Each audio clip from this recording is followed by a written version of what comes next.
A man recently charged with triple murder was hospitalized following a fight with other inmates at the Bibb County LEC. The Bibb County Sheriff's Office confirmed that Julius Milner, along with his brother, were involved in a physical altercation with other inmates on Monday evening.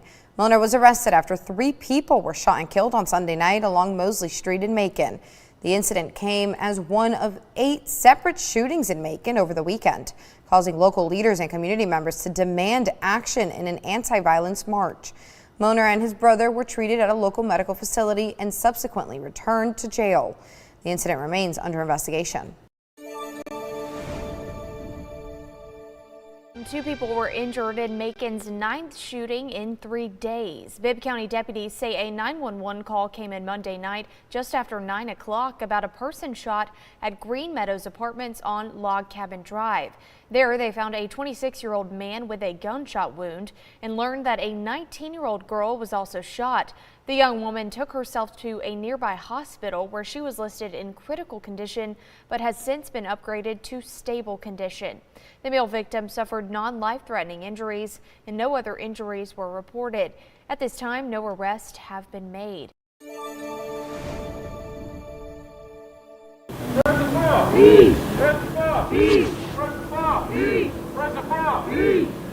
A shooting response march was held Monday in Macon. Organizers gathered people from across the community to march near where a deadly shooting took place this weekend at Mosley and Cedar Avenues in Macon. District 3 Commissioner Stanley Stewart was there and says it's time for real action. But we're at that point now in the city where, of course, we continue carrying on prayers and condolences, but we got to do something. Macon-Bibb County has a curfew ordinance. Section 16-14 calls for teens 16 and under to be off the streets from midnight to 5 a.m. There are exceptions if the teen is with a parent or guardian, a school activity, or working, among others. Parents are responsible with a law enforcement warning for the first offense. After that, it's up to the courts to decide. And lastly, law enforcement is responsible for submitting a quarterly report on how it's applying the ordinance. Stewart says he met with the county's legal team Monday, calling to expand a current curfew on Macon's book from age 16 to 17. To extension from 16 to 17 to make the hours from 11 to 6 instead of 12 to 5. That's just one piece of the puzzle. There are other pieces we got to deal with. According to Stewart, data shows that the 17-year-old age group is responsible for a large portion of the crimes and are also frequently the victims. Stewart says he's working to get the proposal on the agenda for the March 3rd meeting at City Hall. In 2018, the NAACP raised concerns about having a stricter curfew for Macon-Bibb County. At that time, then NAACP President Gwinnett Westbrook told WGXA News the current ordinance required teens under 16 years old to be home between 12 a.m. and 5 a.m., but said the ordinance should be amended so that anyone under 18 could not be out past 10 p.m. The organizers of this week's march says the community refuses to accept the violence in their neighborhoods. What we want to do is let it be known that this is not normal. Understand? So we're going through the neighborhood letting everyone know that we know what's been happening, but we're not settling for that. It's going to take us to save us.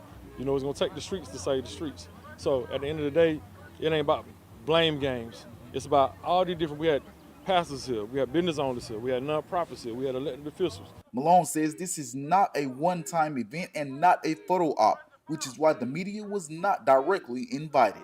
We weren't asking the media to come be a part. Like, we didn't call nobody, you know.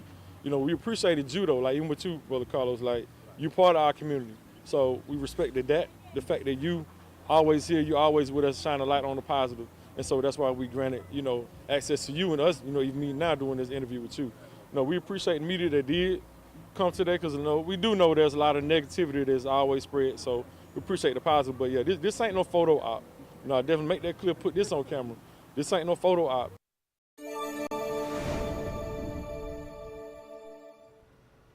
A home rule challenge is coming and it will be put on a referendum. Jones County community activist Alex Lefholtz told us this a month ago as a vote on a new data center text amendment was happening. Now she's joining 17 citizens suing local leaders over its passing, claiming they violated Georgia law by limiting public participation and failing to properly notify residents. The suit alleges the amendment prioritized private development over public well-being. This also comes after a string of emails we previously obtained showed discussions between developers and county officials months before the project was publicly announced. Plaintiffs argue the amendment failed to study potential health concerns and impacts on local water usage. Opposition grew as the county announced plans to develop at the Griswoldville Industrial Park. Plaintiffs believe nearby homeowners will suffer, quote, irreparable damage to their views and the rural quality of life that they originally chose. They're hoping the text amendment will become null and void because of its alleged flaws. I reached out to County Manager Jason Risner, Development Authority Director Haley Watson, and Planning and Zoning Director Tim Petrowski for on-camera interviews this week. Mr. Petrowski was the only person to respond to my request, saying he has nothing to add because of the ongoing litigation. For now, future data center projects and whether they move forward hinge on what could happen in court.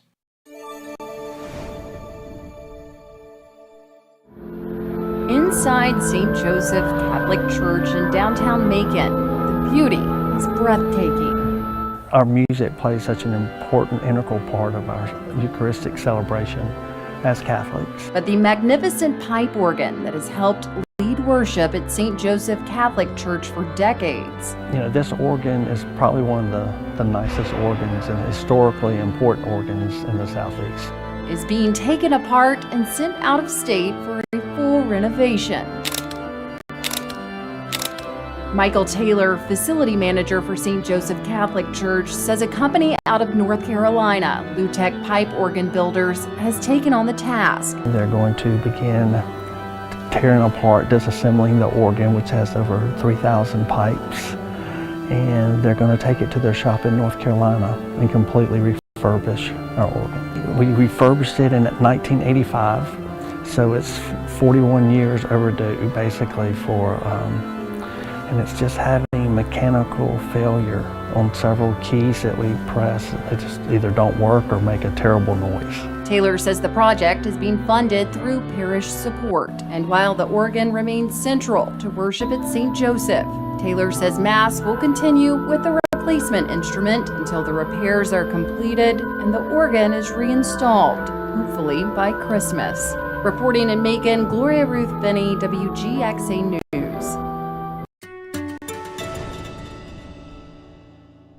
Well, happy Wednesday, everybody. We're going to see mostly cloudy skies sticking with us pretty much all day today. Maybe a few peaks of sunshine, but despite the clouds, I think we'll be staying dry today.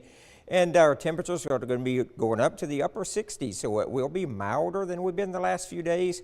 Yesterday, we only hit the mid-50s, and today, the average high 66, so a little bit above that. Now, looking at tomorrow, we'll start out with mostly cloudy skies. We could see a few showers around tomorrow morning, but a better chance of showers, even some embedded thunderstorms move in for tomorrow afternoon.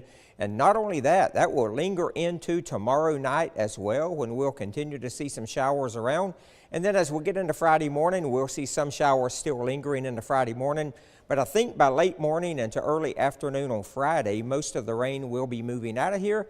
Keeping our fingers crossed right now for maybe some sunshine returning Friday afternoon on a partly cloudy basis, with still maybe a few isolated showers. But right now, I think our best chance of rain comes in tomorrow afternoon, tomorrow night, and into Friday morning. And right now, the weekend is looking pretty good. Now, as far as rainfall is concerned, those totals over the next 3 days, we could pick up maybe an inch to an inch and a half of rain. And again, this is very much needed rain here in Middle Georgia. Showing you the drought monitor once again. You can see the dark tan shaded area here. That is where we have a severe drought. The red shaded area is where we have an extreme drought, and we do have that here in portions of Middle Georgia. So again, we definitely could use some rain here across our area.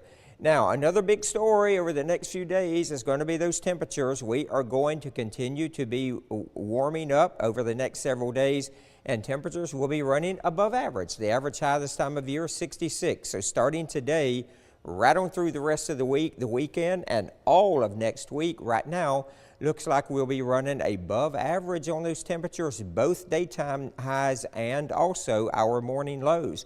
So that's good news for us if you're tired of the cold weather. So today we're going to keep the cloudy skies out there. Again, maybe an isolated shower or sprinkle, but I don't think we'll see much as far as rain is concerned. It'll be breezy today as well with winds out of the southwest at about 10 to 20, maybe 25 miles per hour at times.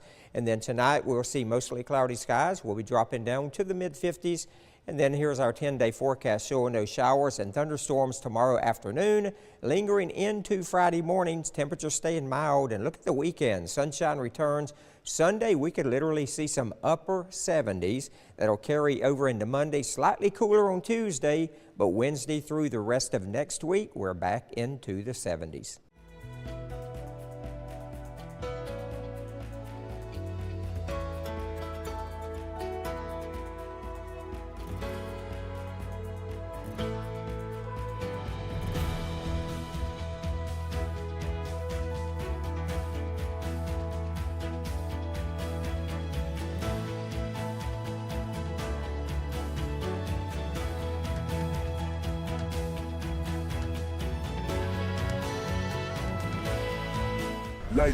Urban Meyer built college football dynasties. Football is a way of life. Mark Ingram II ran his way to a Heisman. I'm gonna do the rest of the show with this thing. Rob Stone calls it like he sees it. This is the Triple Option, where legends tackle the biggest headlines in college football and the NFL with guests who don't hold back. You're not winning with that owner. Wow. It's football talk that hits harder than game day. The Triple Option, presented by Wendy's, wherever you get your podcasts.